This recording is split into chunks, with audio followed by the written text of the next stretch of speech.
For tens of thousands of Americans, crisis hit tonight. Debilitating, life-altering crisis.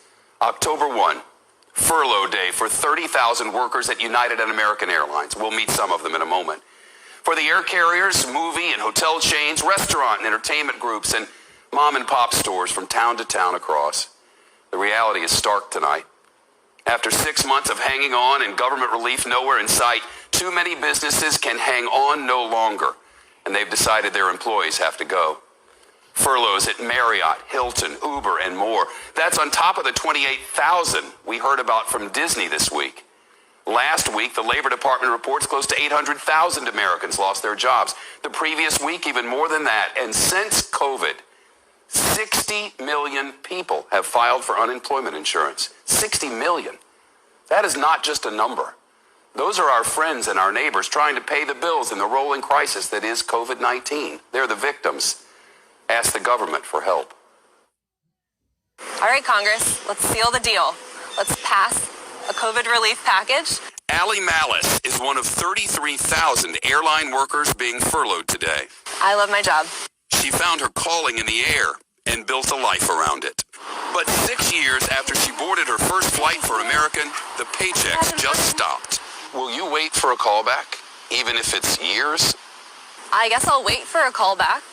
I hope it'll be soon. Of course, there aren't many jobs out there to find. Not now. My husband and I met as flight instructors in Phoenix. Laura and Max Woods are now both pilots for different airlines, and their future is uncertain and unnerving. On September 4th, my husband and I opened the mailbox, and we had both received our furlough letters from our airlines on the same day. So From separate airlines on the same day? We did, yes. Did you look at each other and go, what are we going to do? Yes, it's overwhelming. The pressure of obviously of having a young child at home and having another on the way just adds to that. Max's job is safe for now. Laura could still be laid off in just a few weeks. No, that's not okay. Union leaders fight on. This is only going to continue to spiral down because when you start to unravel the airline industry and that network, it becomes weaker and weaker and weaker. Some analysts think otherwise. It's really important for the airlines to become far more efficient when they can start to lay off employees or put people on furlough. That will help bring the cash burn down substantially. We could give away all of it and it wouldn't solve the problem.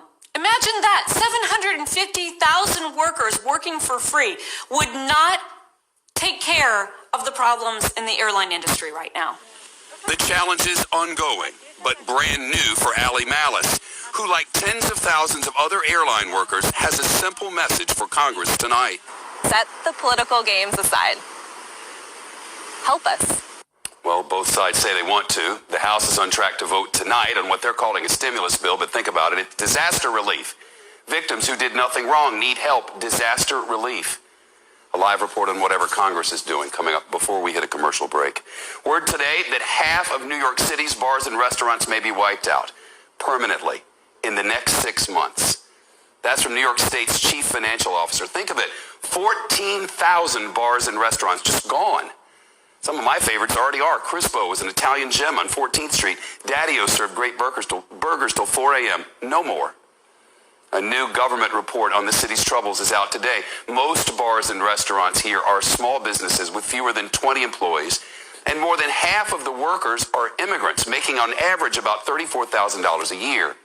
CBC's Frank Holland in Harlem now with a business owner who says he might have to shut down for good. Frank. Well, Shepard, it's certainly a big concern for business owners like this one that you see behind me. He's very concerned about his ability to stay open and stay in business when many of the people who are his customers may lose their jobs. Culinary creations are what Chef J.J. Johnson prefers to focus on at his restaurant in Harlem. But in recent days, instead of rice recipes, he's been stewing over reports of rising COVID numbers. Your favorite restaurant might not come back. If there's a second wave for restaurants, that might mean 100% of restaurants close, 80% of restaurants close. and layoffs that could impact his core customers. Especially in Harlem, we're talking about working class America losing their job. That's who supports us.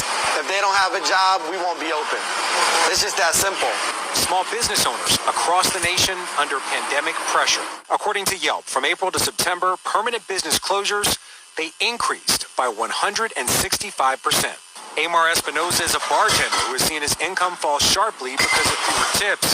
If his restaurant closes, he'd be out of much more than just a job. If I don't have a job, I got to go back to Mexico, or I don't know. I don't know what I'm going to do if I don't have a job. I'm an immigrant, so I don't really receive any support, any help. Katrina Paris-Penn and her husband own a home and lifestyle store that's been hit hard by the lack of tourism. Things have been hard, and they're going to get harder. And until we get, COVID under control, we are going to have hard times ahead of us. And Shep, it has been especially hard for low-wage workers, the people who would make your food in a restaurant like the one that Chef JJ opened here.